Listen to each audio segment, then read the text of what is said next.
জ্বালানি তেলের মূল্যবৃদ্ধিতে নাখোশ ক্রেতারা, নিত্যপণ্যের দাম বাড়ার আশঙ্কা, ডলারের বিশ্ববাজারে প্রভাব বলছেন বিশেষজ্ঞরা।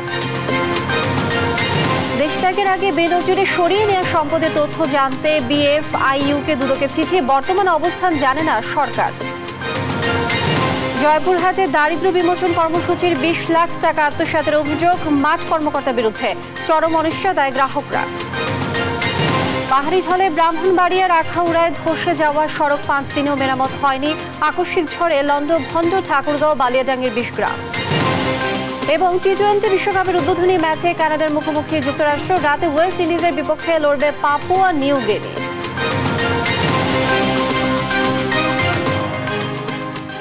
দেখছিলেন শিরোনাম সংবাদ সকালে, সঙ্গে আছি আমি লিনি আফরোজ। এবারে বিস্তারিত। আবারও জ্বালানি তেলের দাম বাড়ল। মাসওয়ারি মূল্য সমন্বয়ের অংশ হিসেবে চলতি মাসে লিটারে সর্বোচ্চ 2.5 টাকা বাড়িয়েছে সরকার।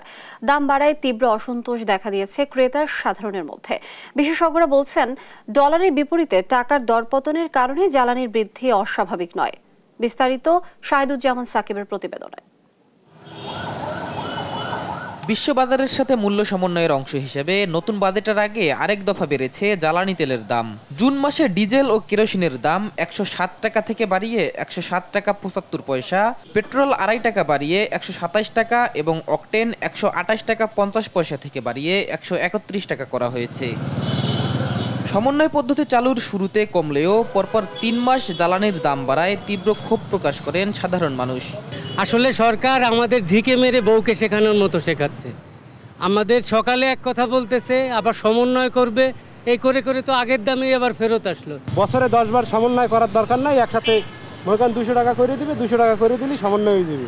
সরকারের কাছে একটা অনুরোধ করি যে ওনারা জানে এটা বিবেচনা করে, যে পূর্বে তেল বাড়াবার আগে জানে জিনিসটা আর একটু চিন্তা ভাবনা করে বাড়ায়, কারণ তেলের সাথে সব কিছুর সাথে সম্পর্ক। তেলের দাম বাড়লেও যাত্রীদের থেকে বাড়তি ভাড়া নেওয়া সম্ভব হয় না বলে অভিযোগ করেন বাইক রাইডাররা। যে কয় টাকা দিয়ে ইনকাম করবো সেই কয় টাকা আমার তেলেই চলে যাচ্ছে, কিন্তু আমার ভাড়াটা বাড়ছে না। 2-3 মাসের মধ্যে আপনার 2 বার বাড়ানো হয়েছে, কমানো হয়েছিল 1 বার আর বাড়ানো হয়েছে 2 বার। তো এখন প্রতিক্রিয়া আর কি আমি উবার চালাই, তো এই যে মনে করেন যে ভাড়া যেরকম পাই ওই আগের মতোই পাই, এখন তো মনে করেন যে আর ভাড়া তো আর বেশি দিবে না। বিশেষজ্ঞরা বলছেন, ডলারের বিপরীতে টাকার দরপতনের কারণে জ্বালানি তেলের দাম বৃদ্ধি অস্বাভাবিক নয়, তবে কিছু কিছু ক্ষেত্রে সরকারের ভর্তুকি দেওয়া উচিত। টাকার অবমূল্যায়নের কারণেও কিন্তু এই দামটা, তাতেও কিন্তু দামটা কমতো আন্তর্জাতিক বাজারের সাথে, কিন্তু অবমূল্যায়নের কারণে কিন্তু এটা এই 75 পয়সাটা বেড়ে গেল। এখন অবমূল্যায়ন যদি ডলারের চলতেই থাকে তাহলে কিন্তু কিছু করার নাই। সরকার কিন্তু একটা সিচুয়েশনে ভর্তুকি দেওয়া উচিত আমি মনে করি, স্পেশালি ডিজেলের, কারণ ডিজেলটা আমাদের সেচে ব্যবহার হয়, ডিজেলটা আমাদের পণ্য পরিবহনে ব্যবহার হয়, এবং যেই পণ্যটা শহরে ব্যবহার হয়, স্পেশালি কাঁচামাল, সবজি, এগুলার উপরে একটা প্রভাব পড়ে। বিশ্ববাজারের সাথে সমন্বয়ের যে নীতি সরকার গ্রহণ করেছে তা ফেল করেছে, এ কথা বলার সময় এখনো আসেনি বলেই মনে করেন তিনি। এখন পর্যন্ত সরকার যেই নীতি করেছে সেই নীতির মধ্যেই আছে, আমি মনে করি এখানে কিছু বলার নাই। আমাদের প্রক্রিয়ার ব্যাপারে বলছি, যদি দেখি যে এটা কমে $70 হয়ে গেছে, তখনও সরকার কমায়নি, তখন অবশ্যই আমরা আপত্তি করব, কিন্তু আপত্তি করার সময় এখনো আসেনি। জ্বালানির দাম বৃদ্ধির প্রভাব নিত্যপণ্যের বাজারেও পড়তে পারে বলে আশঙ্কা করছে সাধারণ মানুষ। শাহিদুজ্জামান সাকিব, দেশ টিভি, ঢাকা। মাংস ডিমের বাজার দর নিয়ে বিস্তারিত জানাতে পঞ্চগড় থেকে সরাসরি যুক্ত হচ্ছেন সহকর্মী রাশিদুজ্জামান বাবু। বাবু, আপনি নিশ্চয়ই শুনতে পাচ্ছেন। বাবু, প্রতিনিয়তই তো সবকিছুর দাম বাড়ছে, আপনি বাজার দরের সবশেষ পরিস্থিতি আমাদেরকে জানাবেন, আর ক্রেতা বিক্রেতারা কি বলছেন এ বিষয়ে? আপনি যেমনটি বলছিলেন, আসলে ঢাকার রাজধানী সহ দেশের সর্বোত্তরের জেলা যে পঞ্চগড়, সেটিকে কিন্তু আসলে বাজারের যে উত্তাপ, সেই উত্তাপ কিন্তু আসলে কমেনি।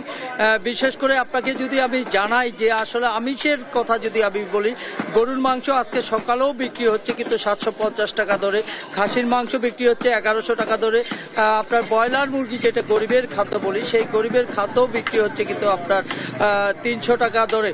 যদি বলি সোনালী মুরগি, সেটিও বিক্রি হচ্ছে প্রায় 300 থেকে 320 টাকা দরে, যেটা ব্রয়লার মুরগি গোটা সেটা বিক্রি হচ্ছে প্রায় 210 টাকা দরে।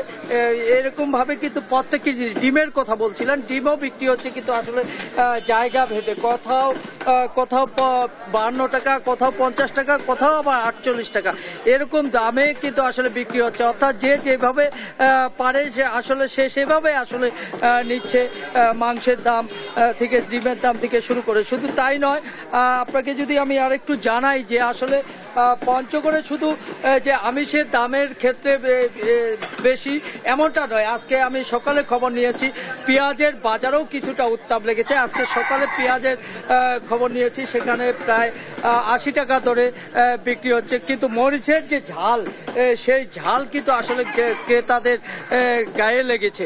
অর্থাৎ মরিচ আজকে সকালেই আমি দেখেছি যে 120 টাকা কেজি দরে কিন্তু আসলে বিক্রি হচ্ছে। এমনি করে আদার কথা যদি বলি, আদাও বিক্রি হচ্ছে প্রায় 300 থেকে 350 টাকা। এবং রসুনের কথা যদি বলি, রসুনও বিক্রি হচ্ছে কিন্তু আপনার 260 টাকা দরে। অর্থাৎ এখানে আপনি ক্রেতার কথা বলছিলেন, ক্রেতারা বলছিলেন যে আসলে রমজানে যেভাবে সরকার ব্যবসায়ীদের লাগাম টানে ধরেছে, সেই ক্ষেত্রে বাজার কিছুটা নিয়ন্ত্রণ ছিল, কিন্তু আসলে রমজানের পরে কিন্তু আসলে বাজারের মনিটরিং না থাকার কারণে কিন্তু আসলে সেই নিয়ন্ত্রণ নেই, যেই কারণে কিন্তু আসলে ক্রেতারা এক প্রকার জিম্মি হয়ে কিন্তু আসলে তাদের ক্রয় করতে হচ্ছে গোস্ত থেকে, মাছ থেকে, মাংস থেকে, ডিম থেকে, শাকসবজি থেকে যে শুরু করে সকল কিছু। এই ছিল পঞ্চগড় থেকে আমার কাছে সর্বশেষ সংবাদ। লিনিয়া বাবু, অসংখ্য ধন্যবাদ আপনাকে। দর্শক, বাজার দরের সবশেষ পরিস্থিতি জানাচ্ছিলেন আমাদের সহকর্মী। দেশত্যাগের আগে বিভিন্ন অ্যাকাউন্ট থেকে কি পরিমাণ অর্থ সরিয়েছেন সাবেক আইজিপি বেনজির আহমেদ তা জানতে বাংলাদেশ ফাইন্যান্সিয়াল ইন্টেলিজেন্স ইউনিট BFIU-কে চিঠি দিয়েছে দুর্নীতি দমন কমিশন দুদক। সংস্থাটির আইনজীবী খুরশিদ আলম খান জানান, দুদকের চিঠি অনুযায়ী নির্ধারিত সময় বেনজির হাজির না হলে আইন অনুযায়ী ব্যবস্থা নেওয়া হবে। এদিকে স্বরাষ্ট্রমন্ত্রী আসাদুজ্জামান খান কামাল বলেছেন, বেনজিরের অবস্থান সম্পর্কে কোনো তথ্য নেই সরকারের কাছে। আরও জানাচ্ছেন শামীম আক্তার। সাম্প্রতিক সময়ের অন্যতম আলোচিত ব্যক্তি পুলিশের সাবেক আইজি বেনজির আহমেদ। ক্ষমতার অপব্যবহার সহ নানাভাবে দুর্নীতির মাধ্যমে তিনি গড়েছেন সম্পদের পাহাড়। এসব নিয়ে গণমাধ্যমে প্রতিবেদন প্রকাশ হলে নড়েচড়ে বসে সরকার। অভিযোগ তদন্তে নামে দুর্নীতি দমন কমিশন। তদন্তে বেরিয়ে আসে তার সম্পদের বিশাল তালিকা। এইসব সম্পদ বেহাত হওয়ার শঙ্কায় দুদকের আবেদনের প্রেক্ষিতে তার নামে থাকা সকল সম্পদ ক্রয়ের নির্দেশ দেয় আদালত। একই সঙ্গে আগামী 6 জুন বেনজিরকে এবং 9 জুন তার স্ত্রী ও সন্তানদের সশরীরে হাজির হওয়ার নির্দেশ দেয় দুদক। কিন্তু এরই মধ্যে গণমাধ্যমে প্রতিবেদন প্রকাশ পায় গত 4 মে সপরিবারে দেশ ত্যাগ করেছে বেনজির আহমেদ। দুদক আইনজীবী মোহাম্মদ খুরশিদ আলমের কাছে প্রশ্ন ছিল, দেশ ত্যাগের আগে তার এই বিশাল সম্পদ এবং ব্যাংক অ্যাকাউন্টের কতটা অর্থ এরই মধ্যে সরিয়েছে, দুদকই বা কেন তাকে দেশ ত্যাগে বাধা দিতে পারল না। আসলে সরিয়ে নিয়েছেন কিনা, সরিয়ে যদি নিয়ে থাকেন কোনো ব্যাংকে নিয়েছেন, কোনো আর্থিক খাতে উনি লগ্নি করেছেন কিনা, অথবা টাকা ক্যাশ করে নিয়ে গেছেন কিনা, অথবা টাকা বিদেশে নিয়ে গেছেন কিনা, এই বিষয়গুলি খতিয়ে দেখার জন্য বাংলাদেশ ব্যাংকের ফাইন্যান্সিয়াল ইন্টেলিজেন্স ইউনিট, যারা আর্থিক অপরাধের গোয়েন্দা সংস্থা হিসেবে কাজ করে, তাদেরকে চিঠি দেওয়া হয়েছে এবং তারা বিভিন্ন দেশে MLAR করেছে, মিউচুয়াল লিগাল অ্যাসিস্ট্যান্স রিকোয়েস্ট, এই তথ্যপত্রগুলো পাওয়ার জন্য। সেগুলো সব কিছু মিলেমিশে মোটামুটি আপনাকে একটু পূর্ণাঙ্গ চিত্র পেতে একটু সময় লাগবে। দুদক আইনজীবী আরও জানান, তার বিশ্বাস 6 জুন তিনি হাজির হবেন, তবে না এলে আইন অনুযায়ী তদন্ত শেষে তার বিরুদ্ধে ব্যবস্থা নেওয়া হবে। যদি উনি না আসে, আইন তার নিজস্ব গতিতে চলবে এবং উনি না আসলেও অনুসন্ধান কার্য সমাপ্ত করতে আইনে কোনো বাধা নাই। অনুসন্ধানের ভিত্তিতে মামলা হলে তাহলে এক ধরনের কনসিকুয়েন্স হবে, মানে যেটাই হোক অনুসন্ধান চলে পরবর্তী কার্যক্রম গ্রহণে আইনে কোনো বাধা থাকবে না, উনি থাকুক আর না থাকুক। এদিকে রাজধানীর এক অনুষ্ঠান শেষে স্বরাষ্ট্রমন্ত্রী আসাদুজ্জামান খান কামাল বলেছেন, বেনজির আহমেদের অবস্থা নিয়ে কোনো তথ্য নেই সরকারের কাছে, তবে ব্যক্তির দায় পুলিশ বাহিনী নেবে না বলেও জানান তিনি। তাকে তো এখনো আমরা নিষেধাজ্ঞা দেইনি, সে নিষেধাজ্ঞার আগে চলে যেয়ে থাকে। আমি এখনো কিন্তু সঠিক জানি না সে আছে কিনা চলে গিয়েছে। আমাকে জেনে কথা বলতে হবে। আপনারা যেই প্রশ্নটা করছেন, আমাকে জেনে কথা বলতে হবে। সে যে আসেন কিনা না আসেন সেটা আমি এখনো সুনিশ্চিত নই। সূত্র জানিয়েছে, বেনজির আহমেদ দেশ ত্যাগের আগে ব্যাংক থেকে যেমন সরিয়ে ফেলেছে বেশিরভাগ অর্থ, তেমনি বিক্রি করে দিয়েছে দেশি বিদেশে থাকা ফ্ল্যাট সহ বহু সম্পদ। শামীমা আক্তার, দেশ টিভি, ঢাকা। জয়পুরহাটে সরকারের দারিদ্র্য বিমোচন কর্মসূচির আওতায় গ্রাহকদের প্রায় 20 লাখ টাকা আত্মসাতের অভিযোগ উঠেছে সংস্থাটির সহকারী মাঠ কর্মকর্তা রাইসুল ইসলামের বিরুদ্ধে। তবে আত্মসাতের টাকা উদ্ধার না করেই অভিযুক্ত রাইসুলকে বদলি করা হয়। এতে নিজেদের টাকা উদ্ধার নিয়ে চরম অনিশ্চয়তায় গ্রাহকরা। সহকর্মী রেজাউল করিম রেজার তথ্যচিত্রে ডেস্ক রিপোর্ট। স্থানীয় সরকার পল্লী উন্নয়ন ও সমবায় মন্ত্রণালয়ের আওতায় দরিদ্রদের আর্থিকভাবে স্বাবলম্বী করতে জয়পুরহাট সদর উপজেলার বিভিন্ন এলাকায় 178টি সমিতির প্রত্যেকটিতে 20 থেকে 30 জন দরিদ্র সদস্য ভবিষ্যৎ ভাগ্যোন্নয়নের জন্য আমানত জমা করেন। এমন 16টি সমিতির সঞ্চয় সহ বিভিন্ন আমানতের টাকা উত্তোলনের দায়িত্বে ছিলেন সহকারী মাঠ কর্মকর্তা রাইসুল ইসলাম।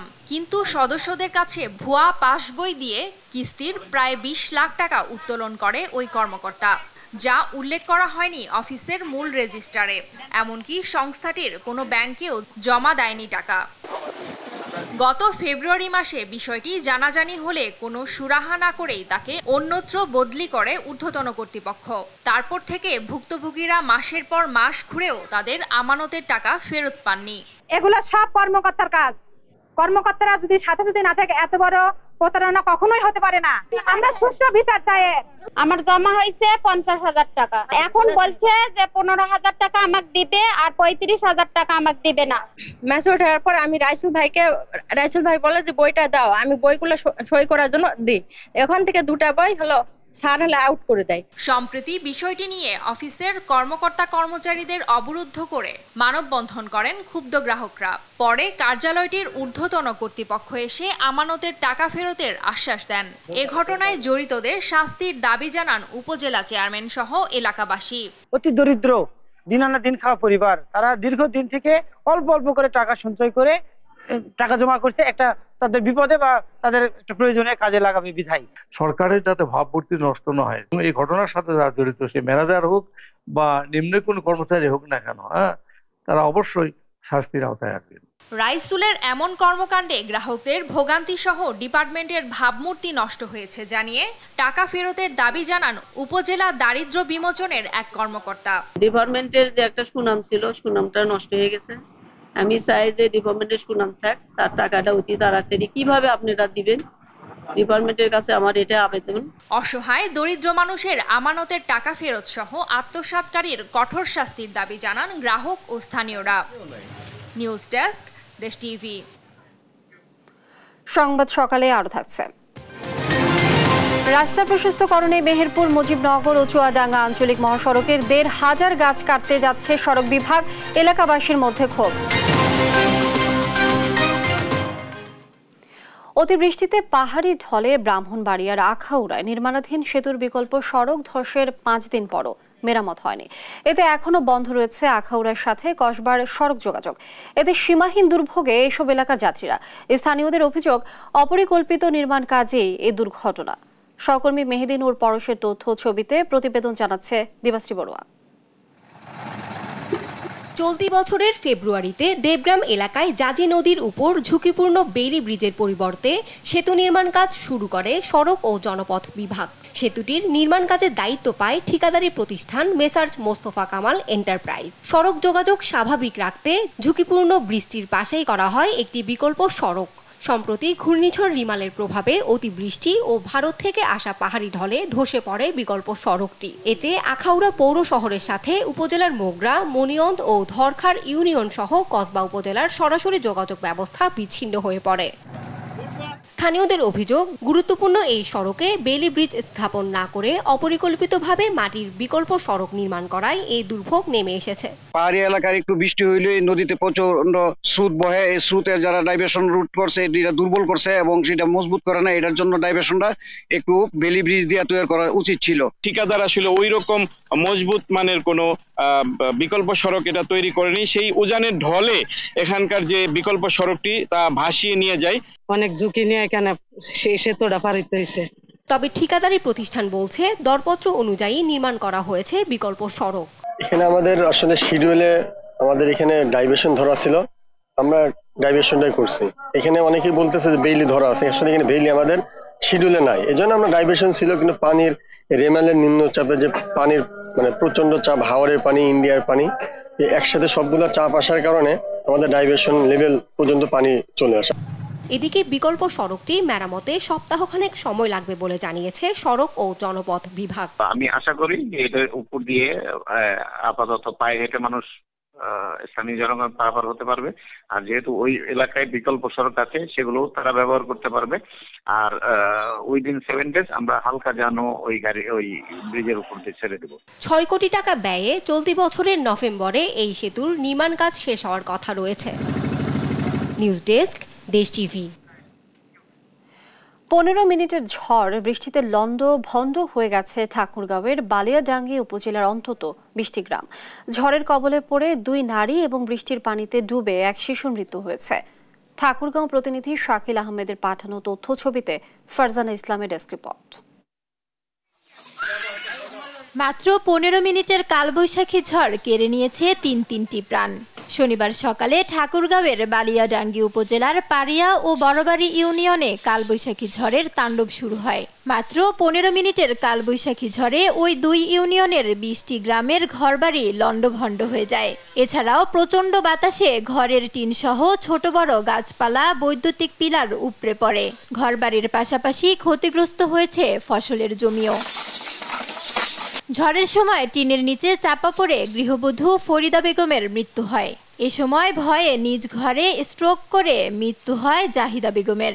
এছাড়াও বাড়ির পাশে জমে থাকা পানিতে ডুবে 2.5 বছরের শিশু নাইমের মৃত্যু হয়। সকালে ফজরের নামাজ পড়ে ওই একদম হাওয়াটা দেওয়া ছিল, একেবারে সব দিকে দিলে আমার দিকে ঘর বাড়ি সব চেয়ালে চলে গেছে। হঠাৎ এমন ঝড় হয়েছে, রোববার স্থায়ী পাইকানি, একেবারে ঘর টর ভাঙে টাঙে বউ বা খিটকার লাগছে। একবারে প্রথমে আসলো পানি আসার পর মানে ঘূর্ণিঝড় আসাতে টিন বাড়ি গাছ সব বুড়বুড়ি ডুবে চলে গেল এবং 2টা শালডাঙ্গা লোক মারাও গেল। না, আশেপাশে বহুত ঘর বাড়ি পড়ে গেছে, একটা মহিলাও মারা গেছে। কালবৈশাখী ঝড়ে ক্ষতিগ্রস্তদের সহযোগিতায় ব্যবস্থা নেওয়া হচ্ছে বলে জানান পারিয়া ইউনিয়নের চেয়ারম্যান। আমরা স্থানীয়ভাবে যাদের ঘরবাড়ি একেবারে নষ্ট হয়ে গেছে আমরা তাদেরকে যতটুকু পারি আমাদের ইউনিয়ন পরিষদের পক্ষ থেকে সর্বোচ্চ সহযোগিতা করার চেষ্টা করছি। এ ঝড়ে ক্ষয়ক্ষতির তালিকা তৈরি সহ ক্ষতিগ্রস্তদের সরকারিভাবে সহযোগিতা করার কথা জানান এই কর্মকর্তা। আমরা প্রাথমিক পর্যায়ে ঝড় সংঘটিত হয়েছে যেগুলোতে সেগুলো পরিদর্শন করে কি ধরনের ক্ষয়ক্ষতি হয়েছে সেটা নিরূপণ করতেছি এবং যারা ক্ষতিগ্রস্ত হবে তাদের জন্য সরকারিভাবে আমাদের যে সহযোগিতা আছে সেগুলা দেওয়ার জন্য প্রস্তুতি নিচ্ছি। এদিকে দলীয় ও সরকারিভাবে ক্ষতিগ্রস্ত পরিবারকে সহযোগিতার আশ্বাস দিয়েছেন সংসদ সদস্য। তাদের জন্য আমরা আর্থিকভাবে সহযোগিতা করছি। আমরা আমাদের দলের নেতাকর্মীদের নির্দেশনা দিয়েছি যে এই ধরনের লোক থাকলে আমাদেরকে জানাবেন, আমরা তাদের আর্থিক সহযোগিতা দিব। প্রয়োজনে আপাতত থাকার অন্য জায়গায় ব্যবস্থাও করে দেওয়া হবে। ঝড়ের পর থেকে রাত পর্যন্ত এলাকাগুলোতে বিদ্যুৎ সরবরাহ বন্ধ ছিল। নিউজ ডেস্ক, দেশ টিভি। পবিত্র ঈদ উল আজহা উপলক্ষে ট্রেনের অগ্রিম টিকিট বিক্রি শুরু হয়েছে। রোববার সকাল 8টা থেকে এই টিকিট বিক্রি শুরু হয়। আজ দেয়া হচ্ছে 12 জুনের টিকিট। এবার শতভাগ টিকিট বিক্রি হচ্ছে অনলাইনে। সম্প্রতি বাংলাদেশ রেলওয়ে নেয়া কর্ম পরিকল্পনা থেকে এই তথ্য জানা যায়। পশ্চিমাঞ্চলে চলাচল করা সকল আন্তনগর ট্রেনের আসন সকাল 8টায় এবং পূর্বাঞ্চলে চলাচল করা সকল ট্রেনের আসন দুপুর 2টায় বিক্রি করা হবে। বরাবরের মতো এবারও ঈদের আগে বিশেষ ব্যবস্থায় 5 দিনের ট্রেনের আসন বিক্রি করা হবে। এবারে ঢাকা থেকে বহির্গামী ট্রেনের মোট আসন সংখ্যা হবে 33,500টি। ঈদের আগে আন্তনগর ট্রেনের 13 জুনের আসন বিক্রি হবে 3 জুন, 14 জুনের আসন বিক্রি হবে 4 জুন, 15 জুনের আসন বিক্রি হবে 5 জুন, 16 জুনের আসন বিক্রি হবে 6 জুন।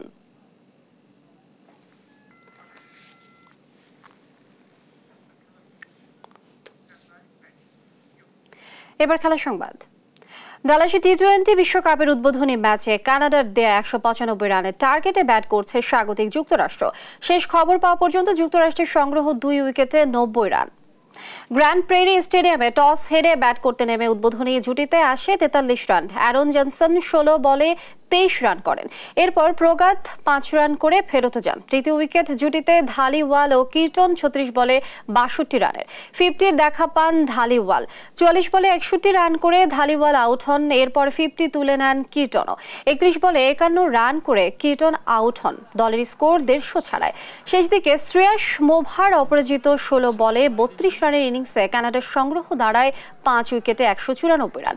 যুক্তরাষ্ট্রের কোরি অ্যান্ডারসন, হারমিত সিং ও আলী খান একটি করে উইকেট নেন।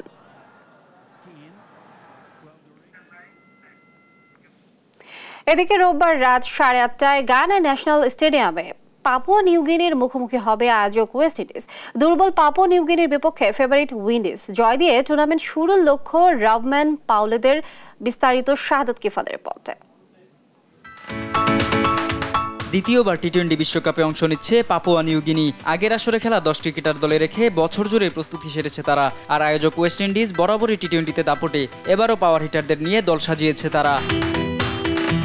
চলতি বছরে অস্ট্রেলিয়া ও দক্ষিণ আফ্রিকার বিপক্ষে 3 ম্যাচের 2টি সিরিজ খেলেছে উইন্ডিজরা। এ 6 ম্যাচে তাদের জয় 4টি, আর অস্ট্রেলিয়ার বিপক্ষে 2টি ম্যাচে হেরে যায় তারা। অন্যদিকে পাপুয়া নিউগিনি বিশ্বকাপ সামনে রেখে ম্যাচ খেলেছে 8টি, তাদের জয় পরাজয় সমান 4টি করে। তবে খেলা হয়নি শক্তিশালী কোনো দলের বিপক্ষে। ঘরের মাঠের বিশ্বকাপে ফেভারিট দল হিসেবেই খেলবে ওয়েস্ট ইন্ডিজ। তাদের টপ অর্ডার সাজানো হয়েছে জনসন চার্লস, ব্র্যান্ডন কিং ও শাই হুপের মতো ব্যাটারদের নিয়ে। মিডল অর্ডারেও বেশ শক্তিশালী ক্যারিবীয়রা। উইন্ডিজদের স্পিন বিভাগ সামলাবেন আকিল হোসেন ও গোতাকেশ মতি, আর পেস বিভাগের নেতৃত্বে থাকছেন আলজারি জোসেফ। পাপুয়া নিউগিনির নেতৃত্বে থাকবেন আসাদ ভালা, তার সহযোগী হিসেবে থাকছেন চার্লস আমিনি। পেস বিভাগের চাঁদ সুপার মালয়েশিয়া ও ওমান সফরে দুর্দান্ত পারফর্ম করেন। তবে ওয়েস্ট ইন্ডিজের বিপক্ষে তাদের শক্তি যথেষ্ট না হলেও চেষ্টা থাকবে জয়ের। শাহাদাত কিফাত, স্পোর্টস ডেস্ক, দেশ টিভি। টি-20 বিশ্বকাপের দ্বিতীয় ম্যাচে পাপুয়া নিউগিনির বিপক্ষে মাঠে নামবে ওয়েস্ট ইন্ডিজ। শক্তিতে অনেকটা পিছিয়ে থাকলেও বিপজ্জনক ক্রিকেটার আছে পাপুয়া নিউগিনি দলেও, যাদের নিয়ে জয়ের জন্য লড়াই করতে পারে দলটি। শাহাদাত কিফাতের আরেকটি রিপোর্ট। টি-20 বিশ্বকাপের উদ্বোধনী দিনে বাংলাদেশ সময় রাত 8:30টায় মুখোমুখি হবে ওয়েস্ট ইন্ডিজ ও পাপুয়া নিউগিনি। শক্তি সামর্থ্যে উইন্ডিজরা এগিয়ে থাকলেও জয় দিয়ে শুরুটা রঙিন করতে চায় নিউগিনি। দুই দলেই আছেন গুরুত্বপূর্ণ ব্যাটার ও বোলাররা। স্বাগতিক ওয়েস্ট ইন্ডিজে ব্যাটিংয়ে ভরসার নাম ব্র্যান্ডন কিং। ক্যারিয়ার জোরে 50 ম্যাচে 1309 রান তার, যেখানে গড় 29.75 ও স্ট্রাইক রেট 134.94। টি-20 আন্তর্জাতিক ক্যারিয়ারে 10টি 50 করা ব্যাটার এখনও শতকের মুখ দেখেননি। পাপুয়া নিউগিনির টনি ওরা কিংয়ের চেয়ে কোনো অংশেই কম নন। 56টি আন্তর্জাতিক টি-20 খেলায় ব্যাটার 34.42 গড়ে ও 156.02 স্ট্রাইক রেটে করেছেন 1618 রান। অপরাজিত 107 রান করা ব্যাটারের আছে 14টি 50ও। বোলিংয়ে ওয়েস্ট ইন্ডিজের ভরসা হতে পারেন সহ অধিনায়ক আলজারি জোসেফ। বল হাতে 22 ম্যাচে 8.8 ইকোনমিতে নিয়েছেন 35টি উইকেট। তার সেরা বোলিং 40 রান খরচে 5 উইকেট। ক্যারিবীয়দের বিপদ হতে পারেন কাবুয়া মোরেয়া। ক্রিকেটের ছোট সংস্করণের 19 ম্যাচে তার উইকেট 32টি, ইকোনমি 7.22। ক্যারিয়ারে তার সেরা বোলিং 9 রানে 5 উইকেট। শাহাদাত কিফাত, স্পোর্টস ডেস্ক, দেশ টিভি। মেহেরপুর, মুজিবনগর ও চুয়াডাঙ্গা আঞ্চলিক মহাসড়কের পাশে 1440টি গাছ কাটার উদ্যোগ নিয়েছে মেহেরপুর সড়ক বিভাগ। এর আগে মেহেরপুর কুষ্টিয়া আঞ্চলিক মহাসড়কের প্রায় 1000 খানেক শতবর্ষী গাছ কেটে রাস্তা প্রশস্ত করার উদ্যোগ নেয় তারা। এ নিয়ে এলাকাবাসীর মধ্যে দেখা দিয়েছে ক্ষোভ। মেহেরপুর থেকে মীর শিশিরের পাঠানো তথ্যচিত্রে ডেস্ক রিপোর্ট। ব্রিটিশ আমল থেকে মেহেরপুর, কুষ্টিয়া, চুয়াডাঙ্গা এবং মুজিবনগর সড়কে সারিবদ্ধ গাছগুলো পরিবেশ রক্ষার পাশাপাশি সড়কের সৌন্দর্য বৃদ্ধি ও পথচারীদের স্বস্তি দিত। কিন্তু সড়ক সম্প্রসারণের নামে মেহেরপুর চুয়াডাঙ্গা সড়কে 976টি এবং মুজিবনগর সড়কে 464টি গাছ কাটার সিদ্ধান্ত নেয় সড়ক ও জনপথ। 9 মাস আগেও সড়ককে 4 লেন করতে মেহেরপুর কুষ্টিয়া সড়কের 1000 খানেক গাছ কেটে ফেলা হয়। ফলে সড়কগুলো এখন পরিণত হয়েছে বৃক্ষহীন বিরান ভূমিতে। এতে এলাকাবাসীর মধ্যে বেড়েছে ক্ষোভ ও অসন্তোষ। যাইছি এখানে একটু বিশ্রাম নিয়েছি, পানি খাইছি, গাছ কেটে ফেললে আমরা থাকবো কোথায়? এগুলো যদি কাটা পড়ে মানে মানুষজন আসলে কি, মানুষের যে কষ্ট এটা আসলে বলে প্রকাশ করা যাবে না। এসব গাছ থাকলে বহু বায়ু বাতাসের উপকার পাওয়া যায়, সবকিছুর উপকারই আছে। 46 ডিগ্রি এই বছরের তাপমাত্রা, আমাদের তাপমাত্রা, কিন্তু আমরা তো রোদে থাকতে পারছি না, একটা গাছ গুছালি নাই। সড়ক ও জনপথ বিভাগ বলছে সড়ক সম্প্রসারণ সহ সড়ককে নিরাপদ ও ঝুঁকিহীন রাখতে গাছ কাটা হচ্ছে। রাস্তায় চলাচল করতে গিয়ে যদি গাছের সাথে ধাক্কা খায়, যদি জীবন দেয়, তাহলে তো মনে হচ্ছে যে এটা অনেক একটা ক্ষতির একটা বিষয়। নতুন গাছ লাগানোর বিষয়ে কর্মকর্তা বলেন, যেহেতু জমি জেলা পরিষদের মালিকানাধীন সেহেতু তারা অনুমতি দিলে গাছ লাগানো হবে। যেহেতু জেলা পরিষদের মালিকানাধীন জমি, এটা জেলা পরিষদ যদি আমাদেরকে অনুমতি দেয় সেক্ষেত্রে আমরা অবশ্যই সেখানে বৃক্ষরোপণ করব। এদিকে জেলা পরিষদ কর্তৃপক্ষ বলছেন, মেহেরপুর মুজিবনগর সড়কে সব গাছ কেটে ফেলার বিপক্ষে তারা। যে গাছগুলো কেটে ফেলার প্রয়োজন শুধু সেগুলোই কাটা হবে। যে কয়টি গাছ না কাটলেই না দুর্ঘটনা কবলিত হওয়ার সুযোগ আছে সেই গাছগুলি কাটবো এবং পরবর্তীতে বাকি গাছগুলো কাটার প্রয়োজন হলে সেগুলো দেখব। টেকসই উন্নয়নের জন্য পরিকল্পিতভাবে পর্যাপ্ত বৃক্ষরোপণের প্রয়োজন বলে মনে করছেন এই পরিবেশবিদ। আমরা পশু পাখি জীবজন্তু আমাদের জৈবিক জীবজন্তু যদি বাঁচতে না পারে তাহলে আমাদের যে উন্নয়নটা আমাদের পরিকল্পিতভাবে করতে হবে এবং টেকসই উন্নয়ন করতে হবে। সড়ক সম্প্রসারণের নামে বৃক্ষ নিধন বন্ধের দাবি স্থানীয়দের। নিউজ ডেস্ক, দেশ টিভি। সংবাদ সকালে আরো থাকছে। শেষ হলো ভারতের লোকসভার শেষ ধাপের ভোট, ফলাফলের অপেক্ষায় বিশ্ব। বুথ ফেরত জরিপে এগিয়ে ক্ষমতাসীন মোদীর এনডিএ জোট। রাজধানীর মিডফোর্ট এলাকায় মিলল ভেজাল ওষুধের কারখানা। বাজেয়াপ্ত হয়েছে বিপুল পরিমাণ অনিবন্ধিত প্রেগন্যান্সি কিট, কন্ডম সহ নিষিদ্ধ যৌন উত্তেজক ওষুধ। অনুমোদনহীন পণ্য বা বাজারজাত করার অভিযোগ প্রতিষ্ঠানের মালিকের বিরুদ্ধে মামলা করে ওষুধ প্রশাসন অধিদপ্তর। বিস্তারিত কায়েস রাহাতের রিপোর্টে। শনিবার গোপন সংবাদের ভিত্তিতে রাজধানীর মিডফোর্ট এলাকায় যৌথ অভিযানে নামে ডিবি পুলিশ ও ঔষধ প্রশাসন। বন্ধ করে দেওয়া হয় বেশ কয়েকটি নকল ঔষধের কারখানা। অভিযানে ধরা পড়ে অনুমোদনহীন বিপুল পরিমাণ প্রেগন্যান্সি কিট ও কন্ডম। এছাড়া অস্বাস্থ্যকর পরিবেশে গুদামজাত করা ছিল বিপুল পরিমাণ অন্যান্য ঔষধ। এখানে নকল টেস্ট মানে প্রেগন্যান্সি টেস্ট কিট এবং হচ্ছে আনঅথরাইজড যে সমস্ত যেগুলো আসলে বিক্রি করার অনুমোদন নাই এই সমস্ত টেস্ট কিটগুলো এখানে প্যাকেটজাত করা হচ্ছে এবং তাদের বক্তব্য হচ্ছে এগুলো তারা ইম্পোর্ট করে আনে, কিন্তু আমরা তদন্ত করে দেখেছি যে এগুলো আসলে মিসলিড কোনো ইনফরমেশন দিয়ে এগুলো হয়তো কোথাও বানায় বা এটা অধিকতর তদন্তে পাওয়া যাবে যে আসলে বাংলাদেশে এটা কোথায় বানায় অথবা বাহির থেকে আনলেও সেই পেপারস আছে কিনা এটা আমরা তদন্ত করে দেখছি। তবে সবচেয়ে খারাপ দিক হচ্ছে যে যেই টেম্পারেচারে এখানে তারা প্রক্রিয়াজাত করছে বা প্রিজার্ভেশন করছে এটা আসলে কোনো ধরনের তো উপকারী হবে না, বরং যদি এইটা মানব শরীরে বা কোনো এই টেস্ট কিটে ব্যবহার করা হয় তাহলে ভুল রিডিং আসবে। অভিযানে গ্রেপ্তার করা হয় প্রতিষ্ঠানটির মালিক মানিকচন্দ্র সরকারকে। পরে বিশেষ ক্ষমতা আইনে মামলা করা হয় তার বিরুদ্ধে। গোপন সংবাদের ভিত্তিতে আসছে আমাদের ডিবি থেকে এবং ওষুধ প্রশাসনের দুইজনই এই ভেরিফাই করে তারপরে আমরা অভিযানটা পরিচালনা করছি। এটা হলো প্রেগন্যান্সি টেস্টের টেস্ট কিট। এই টেস্ট কিটটা এটা হলো 4 ধরনের টেস্ট কিট ছিল বিভিন্ন নামে, মানে 4টা টেস্ট কিট ছিল বিভিন্ন নামে। প্রত্যেকটা টেস্ট কিটই প্রেগন্যান্সি টেস্ট করার জন্য ব্যবহৃত হয়। এই প্রেগন্যান্সি টেস্ট করার জন্য আমাদের ওষুধ প্রশাসনের কোনো রেজিস্ট্রেশন নাই বা কোনো এনওসি নাই। সুতরাং এইটা কী জিনিস মানে উইদাউট টেস্টে বোঝা যাবে না এবং যেহেতু আমাদের থেকে অনুমতি নাই সুতরাং এটা অবৈধ টেস্ট কিটস।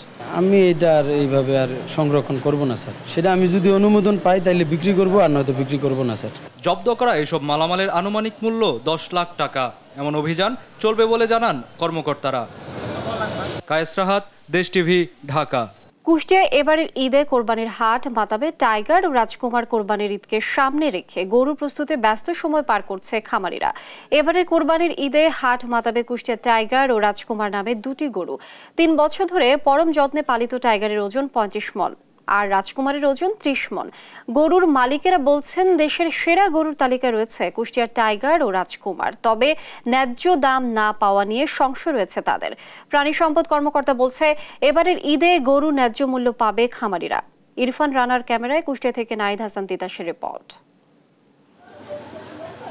বিশালদেহী এই গরুটির নাম দেওয়া হয়েছে বাংলার টাইগার। গরুটির ওজন প্রায় 1500 কেজি। সাদা কালো রঙের বাংলার টাইগার 3 বছর ধরে খামারের যত্নে বেড়ে উঠেছে পরিবারের সদস্যর মতোই। কুষ্টিয়ার মিরপুর উপজেলার ছাতিয়ান ইউনিয়নে খামারি বাদশার খামারে কোরবানির জন্য প্রস্তুত করা হয়েছে এই গরুটি। দাম নির্ধারণ করা হয়েছে 20 লক্ষ টাকা। একই উপজেলার তেঘরিয়া গ্রামে খামারি ডালিমের খামারে পরিবারের সদস্যর মতোই পরম যত্নে প্রস্তুত করা হয়েছে রাজকুমার নামে আরও একটি গরু, যার ওজন প্রায় 1300 কেজি। দাম নির্ধারণ করা হয়েছে 14 লক্ষ টাকা। তবে এই গরু দুটির ন্যায্য দাম পাওয়া নিয়ে চিন্তিত খামারিরা। আমার ছোটদের বড় ছেলে ওই গরুটার নাম রেখেছে টাইগার, সব থেকে, তো এই জন্য ওই গরুটার নাম হয়েছে টাইগার। আমার ইচ্ছা আছে গরু বাজারে 20 লক্ষ টাকা দাম হবে। আমার গরুটা একেবারে রাজকুমারের মতন থাকে, আবারও চলা ফেরা হাঁটা দেখলেন তো আপনারা ভিডিওতে কিভাবে হাঁটছে, একেবারে রাজপুত্রের মতন হাঁটা ফেরা চলাফেরা। এদিকে বিশালদেহী এই গরু দুটি দেখতে প্রতিনিয়তই খামারে ভিড় জমায় বিভিন্ন এলাকার বাসিন্দারা। তারা বলছেন এবারের কোরবানির ঈদে হাট মাতাবে টাইগার ও রাজকুমার। গরুটার ওয়েট আছে 30 থেকে 32 মণ। এখন এই গরুটা দেখার জন্য উৎসব জনতা প্রতিনিয়ত আসছে। গরুটা দেখতেও অনেক সুন্দর এবং সবারই মন কেড়ে নিয়েছে। এরকম গরু কিন্তু এই একটা ছাড়া দুইটাই কুষ্টিয়া জেলার ভিতরে নাই, টাকা দিয়েও কিন্তু কেউ মিলা দিতে পারবে। দূর দূরান্ত থেকে লোক আসছে, দেখছে গরুটা খুবই সুন্দর। আর কুষ্টিয়ার খামারিরা এবার গরুর ভালো দাম পাবে বলে আশা জেলা প্রাণী সম্পদ কর্মকর্তার। দেশীয় প্রযুক্তি ব্যবহার করে তারা গবাদি পশুগুলো লালিত পালিত করেছে এবং আমরা তাদেরকে বিভিন্নভাবে প্রশিক্ষণ দিয়েছি, পরামর্শ দিয়েছি, সেভাবে তারা করেছে। তো আমার মনে হয় যে প্রতি বছরের মতো এবছরও যা আমাদের খামারিরা কষ্ট করে তাদের গরু লালিত পালিত করেছে, তারাও তাদের ন্যায্য মূল্য পাবে। কুষ্টিয়ার টাইগার ও রাজকুমার নামের এই গরু দুটি এবারের কোরবানির ঈদের বাজারের সেরা গরুর তালিকায় প্রথম সারিতে থাকবে বলে মনে করছেন স্থানীয়রা। নাহিদ হাসান তিতাস, দেশ টিভি, কুষ্টিয়া।